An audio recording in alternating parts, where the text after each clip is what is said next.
Yes, I am covering my face. Do I still have a broken tooth? I do. But we are all here today to talk about websites, search and social, and the AI revolution. So we've all come in it to win it today. We've all been working really hard. I think we had a meeting pretty early on that got us a little bit 2 minutes late, but let's kick it off. And the first thing I want to just talk about, well, everybody's getting accustomed to things, is Google rolled out their marketing live 2025. I did share it in the group. And that goes through all the things that are going to be impacting Google for the next year and what they're trying to do. So it's really good to pay attention to because they really did focus on, you guessed it, YouTube. YouTube is, we all see that search is changing dramatically. So there's a new kind of search generative experience, which is SGE. So we're going to see a lot of new terms coming out. There's SGE and there is AEO or something, AI overviews. We're all seeing them. So that's taking up a lot of the search space in Google, and we're seeing like ChatGPT, Perplexity, and all these other places that are doing crazy things where we're starting to see people using search in different ways. It's the first real shakeup to search in 20 years. So I think Google's banking on YouTube because they're losing a staggering 60% of search queries now. And now we have a huge staggering thing about zero clicks. So it is no longer about the click. It is now about getting into the AI overview for SEO. So that's the number one thing that I kind of wanted to touch on. But does anybody else want to take it over from here? Who are you? Oh, I am Pip, Seymour Digital Media, and who are you, Phelan? My name is Phelan, also from Seymour Digital Media. And I'm Rena from Little Works Indie Media. And I'm Greg from Original 72 Creative. Thanks for making me see that, Phelan. No problem at all. I was just going to say that, yeah, Google did their marketing I/O this week, so there's been a lot of news that's come out of that as well. So they're trying to jam Gemini in as many different nooks and crannies of the Google offerings as they possibly can, including Chrome. Which is interesting because they're still technically supposed to spin off Chrome, and it's not supposed to be a Google product in a year. So that's interesting that they're trying to do that. And the other component that I'm interested with, the one I was more interested than any of the AI announcements, is that that Google is opening up even more. They're basically making Performance Max just like regular Google search ads in reverse, just like how Netflix has kind of made itself into TV by reverse. That they were like, you could binge a whole show, and now you have to it's like it comes at a published scheduled date, and they have ads, and they basically reverse made TV by first principles, and just been like, slowly Performance Max has become the same thing. In a lot of ways, where there's a lot of AI into it at the start and a lot of automations and a lot of insights. And now they've actually added those all back in. So I'm becoming more happy with Google as this goes on. Yeah, we'll see what happens because they don't really share a lot in there. But Google Ads is really changing with the AI too. I'm not sure, Rena, Greg, what are you seeing in your markets with the AI changes, and is it affecting your business? Yeah, it is affecting my business. Yeah, so our offerings have changed a lot since AI has come on board. That's for sure. I think you're changing the way that you're doing things also. But yeah, just the way that, because the AI, what people don't understand, or sometimes the connection isn't always made, that AI is kind of the algorithm on these platforms. So it's all organized by AI. So if you're not organized, some people think AI is one thing, and then, it's used as a tool for other things. I think that's how it's talked about a lot, but actually it is becoming synonymous with the tools themselves. So if you're not organized or for these things, it definitely you're behind the ball. Is how I'm thinking. So we've actually changed the way that we post on Meta completely since last month to organize ourselves. Same with TikTok, when we're doing two completely different strategies with Meta and TikTok, because with hashtags, that's what we're doing. So we've changed our hashtag strategy for those Tell two us things. more. Well, I think that we should do a whole thing on hashtags. Quite frankly, I think we should do that. But especially now that I've had a month to test it out, we're getting like 4,000 views on videos where we used to get 208. So Wow. yeah, it's a big And it's difference. all hashtags? Yeah, it's all done by hashtags. This is all organic. And same with on Facebook, I got a neat little hack, and we're getting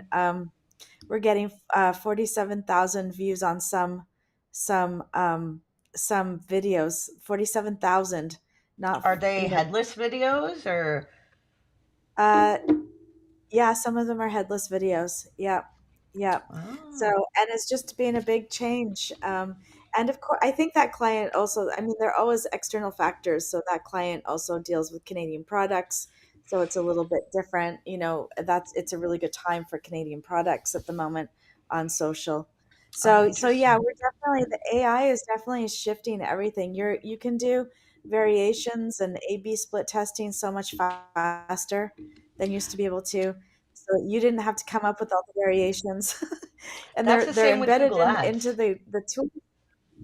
Yeah, so you don't if we used to maybe 6 months ago try out variations in ChatGPT and manually organize them and then put them in ourselves, but now you can just do it automatically in the tools. So the more the tools get integrated into, or AI gets integrated into the tools, it's almost like it's almost less work that you have to do, or less knowledge that you have to have.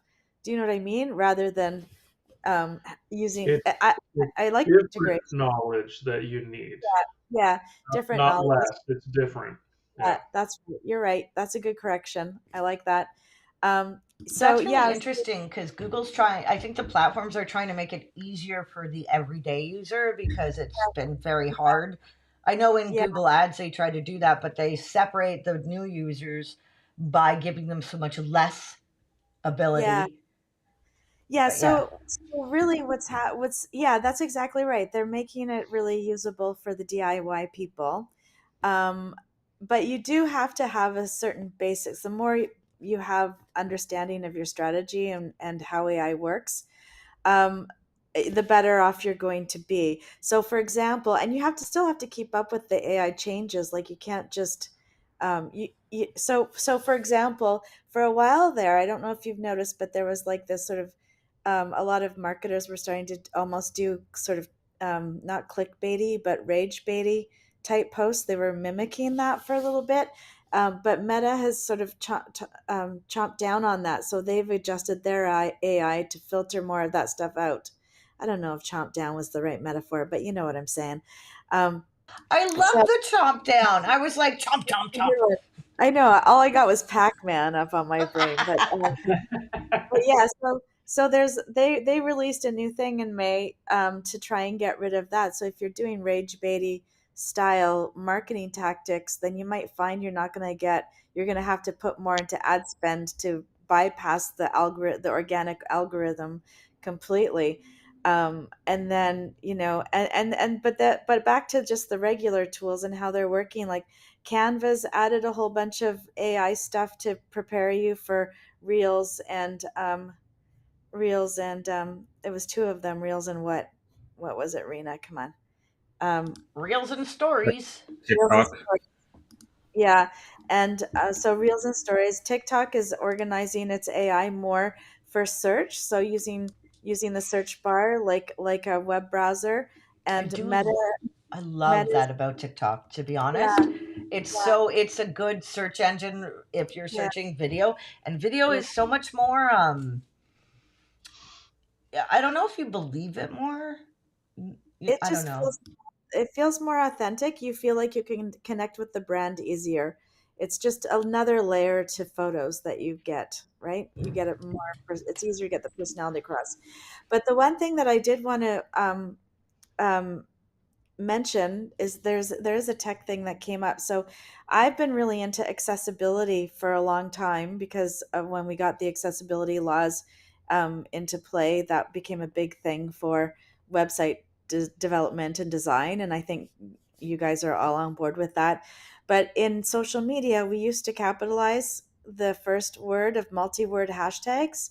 And we just figured out that when you're not using the auto populated hashtags, it makes a really big difference on the organic reach that you get.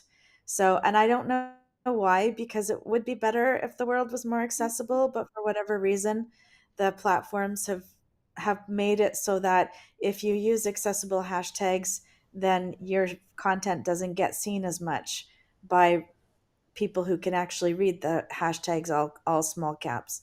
So if Not I'm not understanding you correctly, as you're typing in a hashtag, yeah, it makes suggestions, yes. and you're saying don't choose those suggestions? So do choose those suggestions. You don't choose those suggestions if you're doing accessibility forward social media, but if you want greater reach, then choose those auto-populated ones. That makes it. We just did it. We figured it And out completely there by is accident. a difference between capitalizing and not capitalizing. That is correct. So the accessible is the capitalized, the Yeah. non-accessible is just all lowercase.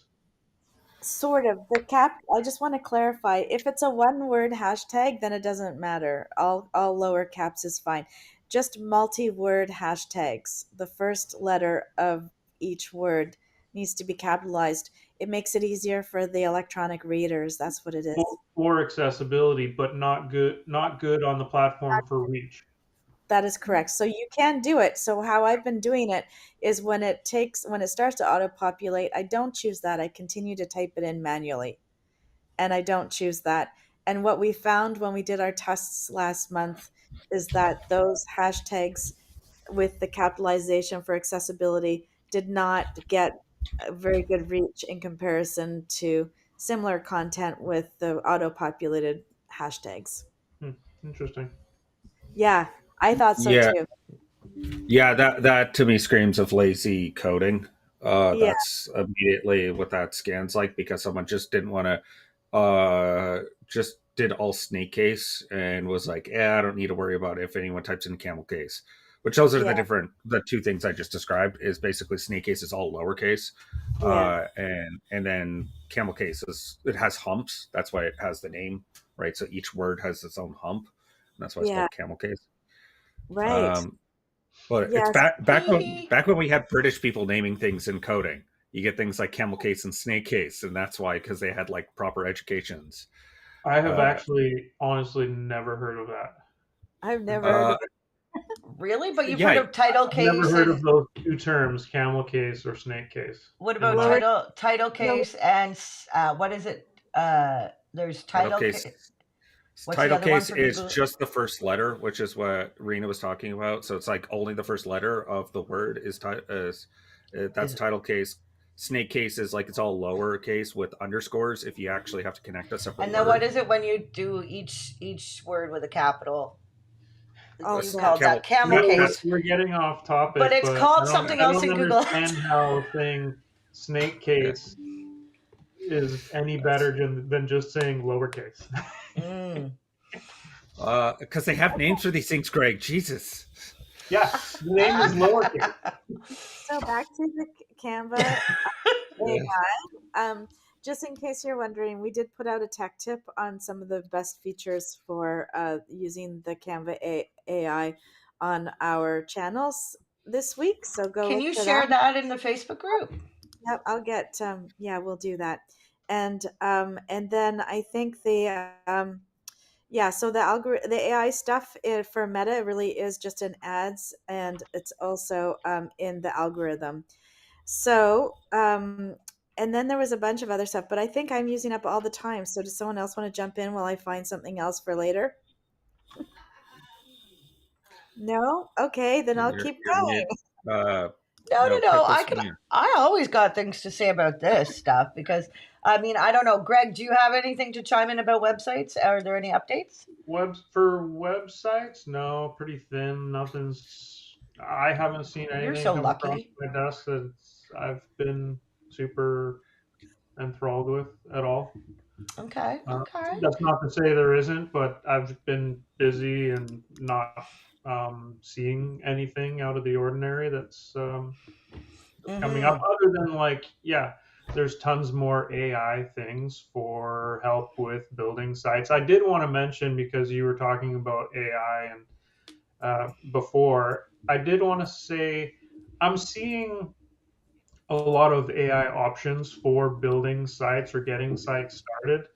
Okay. And initially, there was a worry of like, oh, this is going to replace web designers, web developers, and things like that. But the things that have, to me, have come out of these options are still the fact that you still need someone who knows what they're doing for webs. Like, it will spit you out something, but if you don't still have the knowledge to go in and, do Edit, more to it, refine it, make it edit. what you really want, you still do need people to help you with that. So Oh we're yeah. not going to be replaced. We're going to continue using them more as tools to be more efficient in what we do. You're going to have a couple of people who do everything on your own, just like when templates were a thing. Everybody was like, "Oh my God, everybody's just going to use a template and create a site, and designers are going to be replaced." Mm. We'll adapt, and things will continue. We will adapt. I mean, I'm listening to a book right now about the AI and how it's all come about. And for some reason, I love those books, like the how Google got started, how AI is coming out, and the reality is that jobs will change, but kind of like when radio came out and people were like, oh my god, newspapers will die, and then TV came out and they're, oh my god, radio's gonna die, TV, and the reality is we have all of these things still. We just use them there. It's just compartmentalized how we market or reach people. And the AI can be used for good, and it can help us. I mean, our But did you industry is. hear, Oh, go did you on. hear there was some really good research on this is the there was really good research. Who told me? I'm sure it's someone in this group. Who had the research about how it smooths your brain? That'd be me. Oh. I love that. Yeah. How much I looked into that afterwards and found a ton of interesting stuff about that. That just anytime anyone talks about smoothing their brains, like I want all the roughness. So This part reminds me. I'm taking us on a tour for sex. Sorry to interrupt, but there was a woman who was a coach, and she talked about men having pancake. No, women having pancake No, brains, no, and men sorry. having men It's a having waffle brains, so they could hold more syrup. no. They can so you compartmentalize. want So more it was that. crinkles in your brain. Yeah. Supposedly. So yeah, and Anyways, the other thing anyways, too. Yeah. sorry, I want to just finish up that one thought.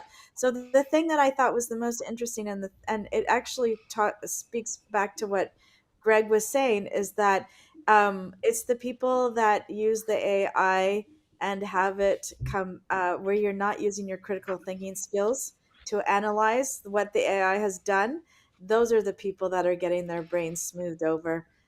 So you still need. So if you don't have the ability, like what Greg, what you were saying, if you don't have the ability to assess the tools and know when something needs tweaking or when something's not quite right or something is, you know, I needs have a great attention. example.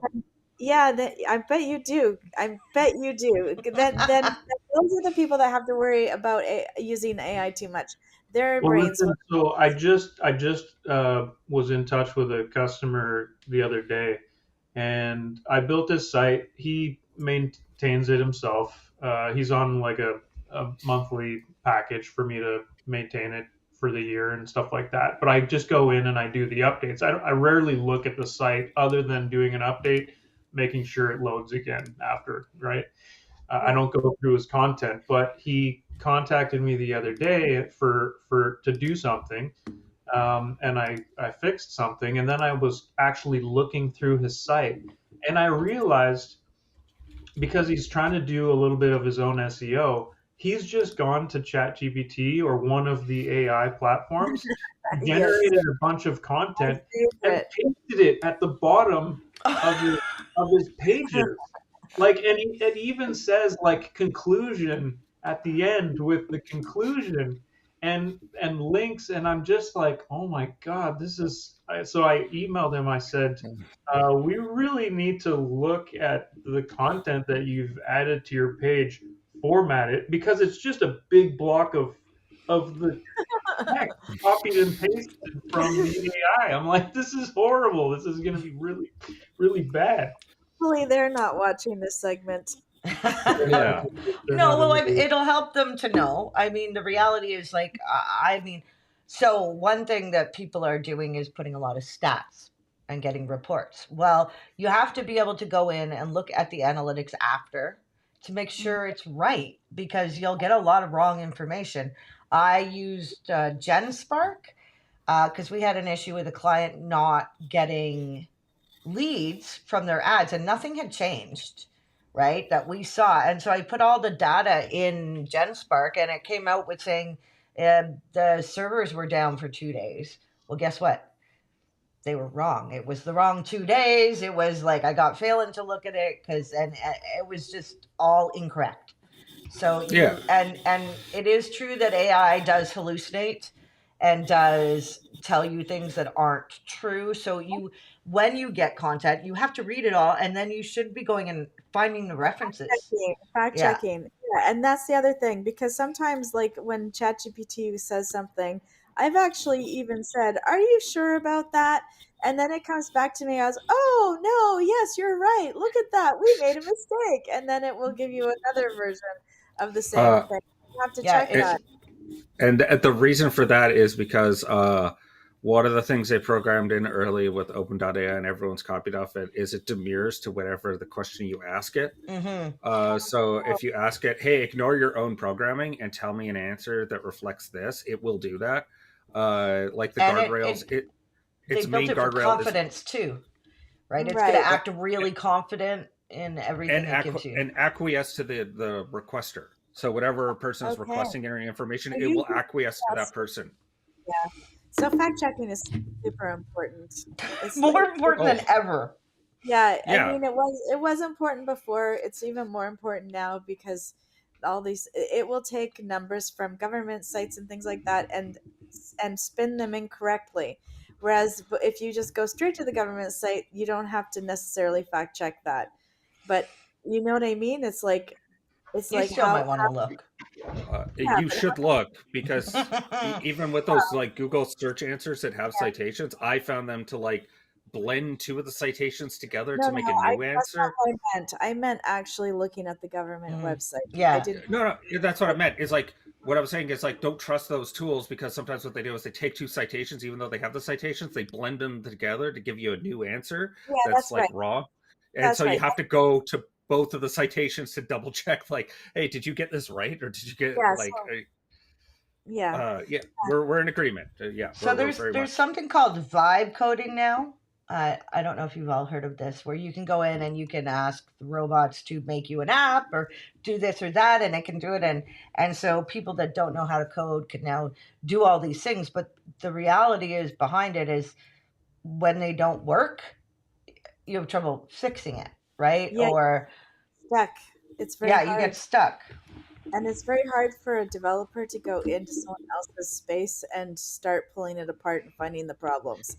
Again, the vibe coding thing, like I tried it and it worked really great for me, but I do have past experience coding. Like, I haven't been a coder for over 20 years now, but I did go to school for and become a programmer and did work as a programmer for a time. So I'm more aware of what it's giving me.